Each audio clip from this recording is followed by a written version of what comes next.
this TikToker might be facing up to a decade in prison after he took a prank way too far, but luckily for him, it seems like he has a lot of people actually supporting him, including one of the most popular streamers in the world. So here we are, once again, talking about another TikToker who's taken their undiagnosed need for attention to a new extreme. And I think it was like last month we talked about another TikToker who ended up getting sentenced for spraying literal poison on fruit and vegetables and decided to call it a prank. Now, this story is definitely not as bad, but we're still looking at someone who's deliberately harassing and damaging people's businesses. I'm not totally against pranks, but when they affect people and their livelihood, that's kind of where the line gets drawn. And it seems like this content will continue to get worse because now we have big influencers and a community of doom scrollers backing this behavior. So this is Heston Cobb, known online as Heston James, and it's safe to say he's got himself in quite the pinch. Did you hear that, girl? I did. Is she over that way?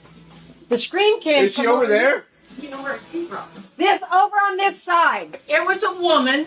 It was a woman, right? I think it came from more over here. She's probably hiding, you guys, but I would find her. Okay then. Well, this 21-year-old from Tempe, Arizona has over 1.3 million followers on Instagram, a YouTube channel with over 80,000 that features a collab with the popular influencer Tfue, and now a banned TikTok account that had over 1.6 million followers. So you're probably thinking, where did it all go wrong? Well, like most influencers in this new pranking niche, their videos start off pretty much innocent. In this first video, essentially they just ignore car salesmen at the dealership. Hey guys, have you guys been helped already? No?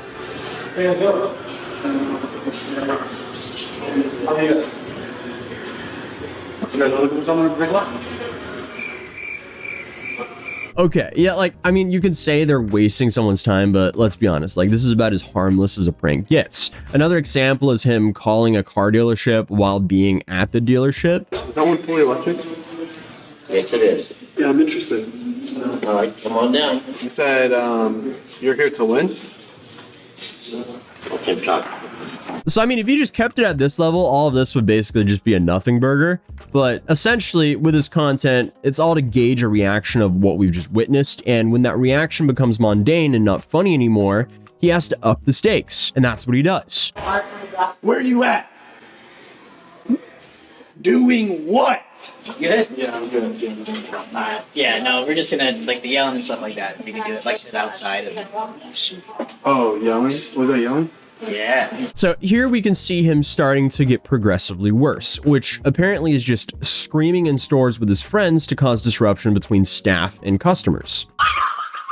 Okay. Is everyone all right? Is that your phone? What was that? I think it was somebody's phone. Was that a phone? It was a phone. Oh, there it is. Right there. There it is. So, getting back to our original topic, why was Heston banned from TikTok, and why is he facing a close to 10-year prison sentence? So, because in addition to the videos that we've already shown, his most popular content shows him pretending to be an employee in various stores only to cause massive disruptions, often while having a large group of people to, I guess, enhance this prank. And his targets were, ironically, massive corporations like Target, Jiffy Lube, Chipotle, and Pep Boys. More chicken? Wait, are they messing with it? More chicken. Wait, hold on. Are you guys messing with their portion sizes? Yes. I'm district, so that's why I'm coming here to check.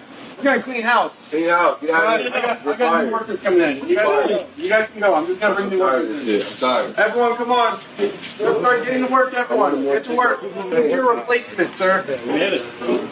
No, let him go. Everyone go ahead and sweep. Okay, so I see he's definitely more creative than 99% of the people we covered. Not that that bar is really too high, but still, I see why that went viral, but wow, what a terrible idea. That's a slippery slope, and honestly, just posting this to the internet is a legal disaster waiting to happen. I mean, we saw what happened with that guy with the In-N-Out, so I mean, what did this guy expect with this? Just overall, filming yourself impersonate staff and disrupt a massive business is definitely not the brightest idea.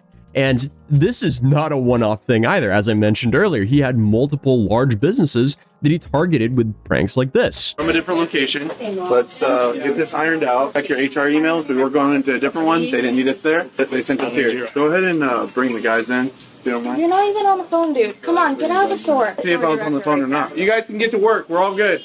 Everyone get to work. If you guys want to go ahead and take over the lanes, go ahead. Get up. Hey, out. I love how like not a single one of them thought that maybe, just maybe impersonating employees of massive corporations would be a bad idea. But either way, this is where we actually get to the video that caused him to be arrested. I'm just going to be bringing in all my guys because you guys have been doing a really slow job. I've been getting multiple complaints. I'm from corporate, I told you. So this one, I'm calling in my guys and they're going to be working on all these cars.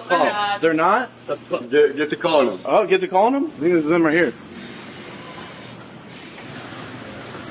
Come on, everyone, come on. Everyone, get to work. Get to work, everyone.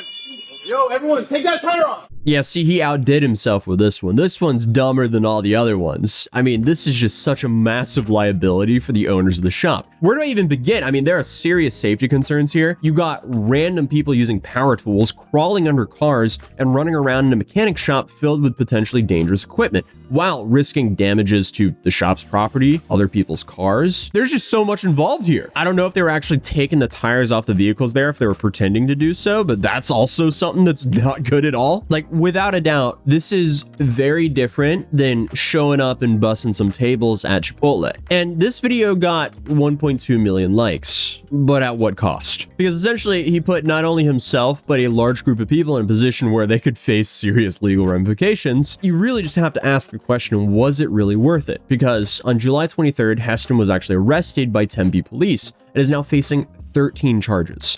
One officer actually commented on this, saying, "Those videos are definitely not pranks. They're crossing the line from something that's fun and playful into criminal territory. They're breaking laws." And then she goes on to say, "They're going into these businesses and impersonating these employees. That's actually a felony charge." So, the charges that he's facing is currently 1 count of third-degree burglary, 2 counts of criminal impersonation, and 5 counts of criminal trespassing. And as of right now, there's no mention of any charges for the other individuals involved in these pranks, as it seems like the Tempe police are kind of treating him as the sole ringleader of these pranks. So if you add up all of these charges, Heston is now facing 9 years behind bars. And since the case centers around content he posted himself, he quite literally handed the evidence to a jury on a silver platter. But a vast majority of the internet seems to think that the sentencing is not fair, with comments like "free bro" being prominent in his comment section. And Heston also took advantage of this public backing by releasing merch featuring his mugshot, all while he is currently on trial facing multiple felonies. But that isn't even actually the craziest part of the story, because now you have Aiden Ross discussing the situation. What do you guys think, chat? Should I put my lawyer on with the TikToker who got 9 years in jail? What do you guys think? And even went as far to say that he would cover all of Heston's fees and provide him with his own lawyer. Hey, Covum, should I help out that TikToker, Heston James, who got caught up in 9 years in jail for being a prankster? I didn't hear about that story. My lawyer asked me right now if I should help. Who's that, chat? Is he a W or L?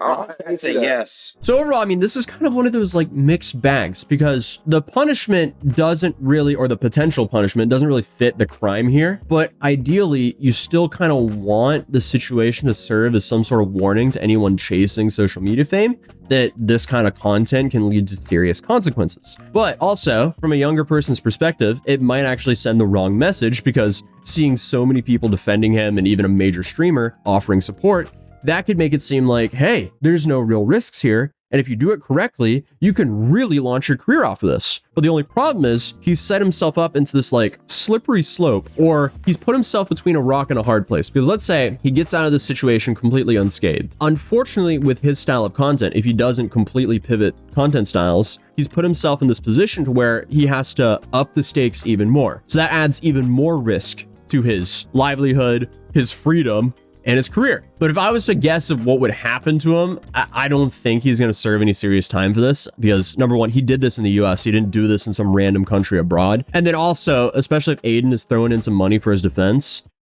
I don't know. If I were to speculate here, he would probably be banned from all of these chains. He would probably get some community service and some hefty fines. And that's probably it. But either way, I'll definitely update you guys as the story progresses. But other than that, if you enjoyed this video, feel free to drop a like on this video, subscribe if you're new, and I'll see you guys in the next one. And hey, if you're a TikTok prankster, a potential TikTok prankster, maybe don't harass people in public for your content, and that will keep you out of legal trouble or out of being in videos of channels like me.